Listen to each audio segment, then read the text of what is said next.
En el mundo de las artes marciales mixtas, solemos hablar de fuerza, superación y gloria. Hablamos de campeones, de guerras en el octágono, de grandes rivalidades y de momentos que quedan grabados para siempre en la historia del deporte. Pero hay un lado del que casi nadie habla. Un lado oscuro, silencioso y brutal, que se esconde detrás de cada puño levantado en victoria, porque las batallas más duras no siempre ocurren bajo las luces, frente a millones de espectadores. Muchas veces se libran lejos de las cámaras, en soledad, en silencio, dentro de la mente y el corazón de los propios peleadores. Mientras los fans celebran los knockouts y las finalizaciones, muy pocos se detienen a pensar en lo que este deporte le hace realmente a quienes lo practican. La presión constante, las lesiones, el dolor físico, la salud mental deteriorada, el abuso de medicamentos, la pobreza, las traiciones personales y la fama pasajera son parte de una realidad que rara vez sale a la luz. En este episodio no vamos a hablar de grandes victorias, sino de grandes pérdidas.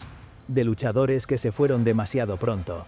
Guerreros que dieron todo en la jaula pero terminaron derrotados por la vida. Algunos murieron solos, otros en circunstancias violentas. Algunos víctimas del abuso, otros del abandono, otros de su propia mente. Hoy recordaremos sus historias no solo para honrarlos, sino para entender el precio real de vivir como un peleador. No es un episodio cómodo, no es un episodio feliz, pero es un episodio necesario, porque detrás de cada ídolo hay una persona, y detrás de muchas leyendas del MMA hay finales que duelen. Bienvenidos a este recorrido por tragedias que marcaron la historia del deporte. Esta es la primera campanada. Esto es el lado oscuro del octágono. El campeón que murió solo en el desierto, Evan Tanner, no era un luchador común. No peleaba solo por dinero ni por fama. Peleaba por filosofía, por búsqueda personal, casi como si la jaula fuera una forma de entender la vida. Fue campeón de peso medio de la UFC, un pionero del deporte, pero también un espíritu inquieto, un hombre que nunca encontró un lugar fijo en el mundo. Mientras otros luchadores vivían rodeados de lujos, él dormía en una caravana en medio del desierto. Escribía reflexiones sobre la vida y hablaba de la soledad como si formara parte de su entrenamiento. Tenía una mirada profunda, una mente intensa y un corazón noble, pero cargaba con algo más, una tristeza silenciosa. Aunque llegó a lo más alto del deporte, era evidente que algo dentro de él estaba roto. Había hablado abiertamente de su batalla contra el alcohol y contra episodios de depresión. Era un guerrero en la jaula, pero en su vida personal vivía como un nómada, huyendo de sí mismo, tratando de encontrar respuestas en lugares donde la mayoría no sobreviviría.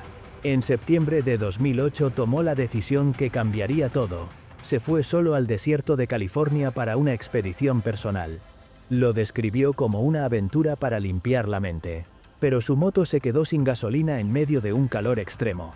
Evan intentó caminar para buscar ayuda, pero las temperaturas eran insoportables, más de 45 grados bajo un sol asesino. No llevaba suficiente agua, no había señal, no tenía forma de pedir auxilio. Murió allí, solo, en el silencio del desierto, a los 37 años. Cuando encontraron su cuerpo, el mundo del MMA quedó impactado. No murió en una pelea, murió buscando algo que quizás nunca encontró: paz. Dana White dijo que Evan Tanner fue un alma diferente, un hombre que veía la vida de una forma que pocos podían entender. Otros peleadores dijeron que habló más fuerte con su vida que con sus puños. Lo cierto es que su historia es una mezcla de grandeza y tristeza. Un campeón que venció a muchos, pero no logró vencer su propia soledad. Un guerrero que se apagó como vivió, lejos de la multitud, fiel a sí mismo, luchando hasta el final. Justin Eilers fue asesinado en Navidad por su propia familia. Eilers no fue campeón, ni una estrella mundial, pero fue de esos peleadores que se ganan respeto a base de corazón. Perteneció a la vieja escuela de guerreros, tipo duro, sin miedo, de esos que no decían mucho pero peleaban como si la vida les fuera en ello. Compitió en la UFC, en Elite XC y en la WEC, enfrentándose a algunos de los pesos pesados más peligrosos del mundo. Era fuerte, resistente, agresivo, con un estilo de pelea directo, avanzar siempre, retroceder nunca. Pero como muchos peleadores, su vida fuera del octágono estaba lejos de ser perfecta. Justin luchaba con problemas personales, económicos y emocionales. Intentaba mantener una vida estable para su familia, pero la realidad es que encontraba más paz en un gimnasio de lucha que en su propia casa. y fue precisamente en su casa donde encontró la muerte. El 25 de diciembre de 2008, mientras el mundo celebraba Navidad, Justin estaba en Idaho junto a su familia. Lo que debía ser una noche tranquila terminó en tragedia. Una discusión familiar se salió totalmente de control. Justin discutió con su pareja en medio de un ambiente lleno de tensión. La situación escaló tanto que su padrastro intervino. Según los reportes, hubo un forcejeo y entonces ocurrió lo impensable. El padrastro de Justin le disparó en el pecho a quemarropa. Justin cayó al suelo y murió allí mismo. Sin oportunidad de defenderse, sin poder escapar, sin poder pelear. Tenía solo 30 años. El mundo de las MMA quedó en shock. Era incomprensible que un hombre que había sobrevivido a guerras dentro de jaulas de acero muriera en una pelea doméstica, en una noche familiar, sin guantes, sin protección y sin justicia. Los que lo conocieron dijeron que Justin era un tipo noble, gracioso, leal. Uno de esos compañeros de entrenamiento que jamás rechaza un sparring y jamás abandona a un amigo. Dana White dijo que su muerte fue una pérdida absurda y dolorosa. Otros peleadores dijeron que Justin había sido un guerrero con corazón de oro. Su asesinato demostró que a veces, lo más peligroso no está dentro de la jaula, sino fuera de ella. Justin Eilers murió en paz oficialmente, pero la forma en que murió fue una guerra que nunca debió ocurrir. Una tragedia que dejó claro que los luchadores están hechos para pelear en el octágono, pero nadie está preparado para los monstruos que pueden aparecer en su propia casa. Kevin Randleman. El monstruo que no pudo ganar su última batalla, Kevin Randleman era pura explosión. Antes de que existieran los comentaristas hablando de atletas completos en MMA, ya existía él. En la época más salvaje del deporte, cuando no había guantes bien diseñados ni reglas claras, él brilló como uno de los peleadores más temidos del mundo. Campeón de peso pesado de la UFC en 1999, Randleman venía del wrestling universitario de élite y lo combinó con una agresividad animal. Era un fenómeno físico que destrozaba rivales con derribos brutales y golpes que parecían martillazos. Su cuerpo era puro acero, su espalda como una muralla y su potencia inhumana. Pero detrás del apodo The Monster, había un hombre diferente, humano, amable y lleno de energía. Los fans lo recuerdan por dos momentos históricos: el KO a Mirko Cro Cop en Pride, cuando el croata era considerado una máquina de matar invencible, y el suplex asesino que casi rompe el mundo cuando levantó a Fedor Emelianenko y lo lanzó de cabeza contra la lona. Nadie hacía eso. Nadie se atrevía a hacer eso. Kevin sí. Pero como muchos peleadores pioneros, no supo protegerse del desgaste del deporte. Años de competición destruyeron su cuerpo. Infecciones, lesiones maltratadas, cirugías tardías, abuso de antibióticos y descuido médico fueron acumulándose como bombas silenciosas dentro de él. Randleman tuvo infecciones estafilocócicas múltiples, una de las peores pesadillas en deportes de combate. Sus cicatrices en el torso parecían heridas de guerra. A pesar de eso, nunca se quejó, nunca pidió compasión. Siempre sonrió, siempre habló con humildad, como un guerrero que aceptaba su destino. En febrero de 2016 todo terminó de forma inesperada. Kevin Randleman ingresó al hospital por una neumonía, una infección respiratoria común, algo que parecía tratable, pero su cuerpo ya estaba demasiado castigado. La infección avanzó rápido y causó un fallo cardíaco. Kevin murió a los 44 años. La noticia golpeó al mundo del MMA como un derechazo que nadie vio venir. No era solo una leyenda, era un hermano del deporte. Un pionero que peleó cuando pelear era un acto de valentía más que de negocio. Mark Coleman, su amigo de toda la vida, lloró desconsolado en público al recordarlo. Dijo: Kevin iluminaba cualquier habitación, era energía pura, corazón puro. Y tenía razón. Kevin Randleman no murió en batalla, pero murió como vivió, luchando, sonriendo y dejando una huella imposible de borrar. Su historia es la prueba de que incluso los monstruos también sangran, que el cuerpo puede parecer de acero pero siempre tiene un límite, y que a veces la batalla más peligrosa no está en el octágono, está en el cuerpo que carga con todas las guerras del pasado. Kimbo Slice. Del cemento al octágono, traicionado por su propio corazón, Kimbo Slice no fue un peleador común. Antes de pelear en arenas llenas de público, peleó en patios traseros, en barrios peligrosos y en peleas grabadas con cámaras viejas que luego se hacían virales en internet. Fue uno de los primeros fenómenos globales de las peleas callejeras, mucho antes de que existiera TikTok o Instagram. Él no necesitó marketing, su presencia era la publicidad, su mirada era intimidación pura, su barba icónica y su aura de guerrero urbano lo convirtieron en una leyenda antes de pisar una jaula profesional. Cuando Kimbo llegó a Elite XC y luego a la UFC gracias al programa The Ultimate Fighter, mucha gente lo criticó.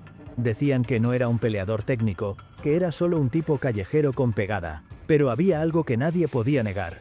Kimbo tenía corazón y tenía hambre. Entrenó como un animal para adaptarse al MMA, aprendió lucha, defensa, jiu-jitsu básico y mostró algo que ya no se enseña: coraje real.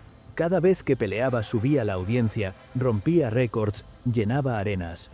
No era campeón, pero era algo que muchos campeones envidian. Era amado. Con el tiempo, su carrera revivió en Bellator, donde volvió a ser estelar y parecía que tenía gasolina para seguir peleando unos años más. Pero había algo que ni los fans ni los promotores sabían: su cuerpo estaba fallando por dentro. El 6 de junio de 2016, Kimbo Slice fue llevado de urgencia a un hospital en Florida. Sufría una insuficiencia cardíaca grave. Sus órganos estaban fallando y necesitaba un trasplante de corazón para sobrevivir. Pero fue demasiado tarde. Kimbo murió horas después. Tenía apenas 42 años. La noticia conmocionó al mundo. No importaba si lo amabas o lo criticabas. Todos sabían que Kimbo Slice había dejado huella. Dana White dijo que, aunque no fuera un peleador técnico, fue uno de los hombres más auténticos que pasaron por el deporte. Shaquille O'Neal y decenas de celebridades también lo despidieron. Murió no un campeón del mundo, sino un campeón del pueblo. Su muerte dejó un mensaje duro: no importa lo fuerte que seas en la calle ni en la jaula, el cuerpo siempre pasa factura. Kimbo Slice fue más que un peleador. Fue una leyenda nacida de la nada, un símbolo de lucha cruda, de guerrero real, alguien que salió de abajo y conquistó el mundo con sus puños y su personalidad. Su historia inspiró a millones, pero también recordó al mundo que nadie escapa al destino. Stephan Bonnar, el hombre que salvó la UFC, pero no pudo salvarse a sí mismo. Stephan Bonnar no fue campeón del mundo ni acumuló una racha de knockouts devastadores, pero es imposible contar la historia de las MMA sin mencionar su nombre. Para muchos, Bonnar es uno de los pilares que permitió que la UFC sobreviviera. En 2005 protagonizó junto a Forrest Griffin la pelea más importante en la historia de la compañía: la final de la primera temporada de The Ultimate Fighter. Esa guerra de 3 asaltos no solo fue una pelea, fue un fenómeno. Millones de personas la vieron por televisión, y gracias a ese combate la UFC pasó de estar al borde de la quiebra a convertirse en una potencia mundial. Dana White lo dijo muchas veces: sin Bonnar y Griffin, no habría UFC hoy. Bonnar era un guerrero de verdad, con corazón y resistencia infinita. Pero como muchos luchadores, pagó el precio del sacrificio físico: lesiones constantes, cirugías, años de dolor crónico y un sistema que muchas veces no cuida a quienes dieron todo por el deporte. Fuera de la jaula, Stephan empezó a pelear otra batalla, una más silenciosa: la batalla contra el dolor y la adicción. Para soportar las lesiones comenzó a depender de analgésicos fuertes, y eso lo arrastró lentamente hacia la oscuridad. Sus últimos años fueron caóticos. Problemas legales, comportamiento errático y videos preocupantes circularon en redes sociales. Daba la impresión de un hombre que había perdido el rumbo. El 22 de diciembre de 2022, Stephan Bonnar fue encontrado muerto a los 45 años. La causa oficial: complicaciones de un presunto abuso de sustancias. El mundo del MMA quedó en shock, pero también quedó en silencio. Su muerte fue una acusación muda a una industria que glorifica a sus guerreros cuando están arriba, pero los abandona cuando su cuerpo ya no sirve para pelear. Forrest Griffin, su rival eterno y amigo, dijo entre lágrimas: Bonnar siempre será parte de mi historia. Era un guerrero, pero también un hombre que cargaba demasiado en silencio. Stephan Bonnar murió sin cinturones, sin fortuna, pero con algo que nunca se borra: legado, y su legado es enorme. Su historia es prueba de que no todos los héroes levantan títulos. Algunos levantan imperios, y aún así, terminan cayendo. Anthony Rumble Johnson, el gigante silencioso que murió sin hacer ruido. Anthony Johnson era uno de esos peleadores que imponían respeto con solo mirarlos. En el octágono se transformaba en un depredador, un hombre capaz de terminar cualquier pelea en un solo segundo. Su poder era tan brutal que la mayoría de sus rivales ya entraban con miedo. Peleó en 4 divisiones distintas, desde welter hasta peso pesado, y en todas tuvo el mismo efecto: terror. 2 veces peleó por el título de la UFC, 2 veces Daniel Cormier logró vencerlo. Pero aún en la derrota, Rumble dejó claro que era uno de los hombres más peligrosos que habían pisado una jaula. Pero fuera del octágono, era otra persona, tranquilo, humilde, respetuoso. Todos los que lo conocieron dijeron lo mismo: Anthony Johnson era un buen hombre. No buscaba cámaras ni polémicas, y jamás olvidó de dónde venía. Pero en 2021, de repente desapareció del mapa. Se retiró del público, dejó de entrenar, dejó de hablar con los medios. Nadie sabía qué pasaba con él. Reapareció brevemente para firmar con Bellator, pero nunca volvió a competir. Su cuerpo estaba cambiando. Se veía irreconocible, más delgado, cansado. Sus publicaciones en redes eran misteriosas y preocupantes. En noviembre de 2022 la verdad salió a la luz de la peor forma.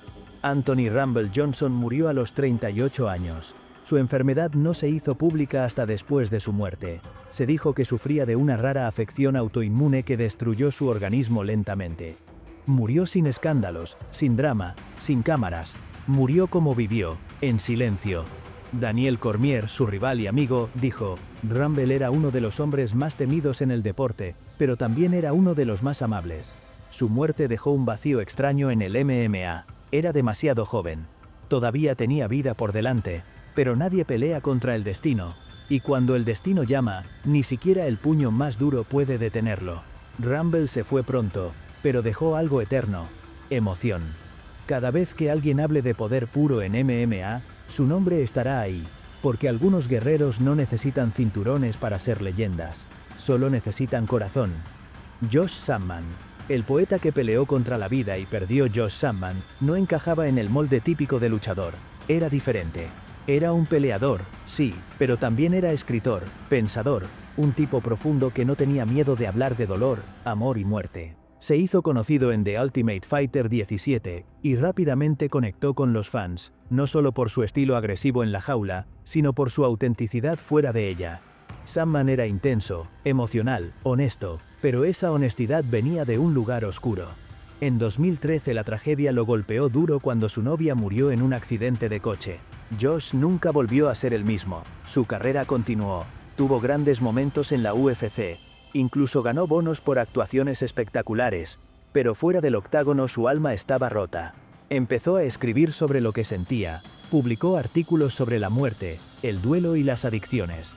Muchos lo vieron como terapéutico, pero otros entendieron que estaba pidiendo ayuda sin decirlo directamente. En 2016 su vida se apagó lentamente.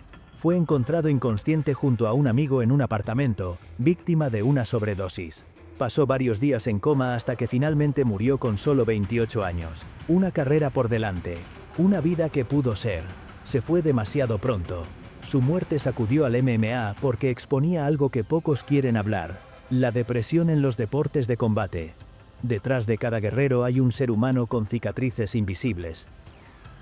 Josh Samman peleó contra rivales fuertes, pero su lucha más dura fue contra sí mismo. Y esa, lamentablemente, la perdió. Fue una víctima del dolor que arrastró durante años. Su legado no es una colección de cinturones, sino una advertencia escrita con honestidad brutal: nadie es invencible por dentro. Kid Yamamoto, Victoria Lee y Ryan Jimmo. 3 finales que el MMA nunca olvidará. Norifumi Kid. Yamamoto fue una superestrella en Japón, uno de los peleadores más explosivos del mundo en los años dorados de Kuno y Dream. Tenía velocidad, potencia y una personalidad que lo hacía único. Era pequeño en tamaño pero gigante en impacto. Muchos lo consideraban el mejor peso ligero del mundo antes de la llegada de la UFC. Pero su vida tomó un giro cruel. En 2018 reveló que estaba luchando contra un cáncer agresivo. Apenas semanas después, falleció con solo 41 años. Japón entero lloró su muerte. Su legado fue enorme. Inspiró a miles de peleadores pequeños demostrando que el corazón pesa más que los kilos. Victoria Lee era todo lo contrario. Una estrella que apenas estaba empezando. Con solo 18 años ya era una de las mayores promesas de ONE Championship, hermana de 2 campeones mundiales. Tenía talento, humildad y una carrera brillante por delante. Pero el 26 de diciembre de 2022, su familia anunció que había muerto. Nadie entendía nada. Unos meses después se supo la terrible verdad. Victoria se había quitado la vida. Luchaba en silencio con problemas de salud mental que nadie imaginaba. Tenía solo 18 años. Su muerte abrió un debate mundial sobre la presión, las expectativas y el sufrimiento silencioso de los jóvenes atletas. Ryan Jimmo fue distinto. Él no murió por enfermedad o depresión. Fue asesinado en un acto de violencia absurda. Ex UFC, campeón en la MFC, conocido por su estilo técnico y su famosa celebración robótica después de cada victoria, Ryan era respetado dentro y fuera del deporte. En 2016 discutió con otro conductor en un aparcamiento de Canadá. El sujeto lo atropelló deliberadamente con su coche y lo mató en el acto. Ryan Jimmo tenía solo 34 años.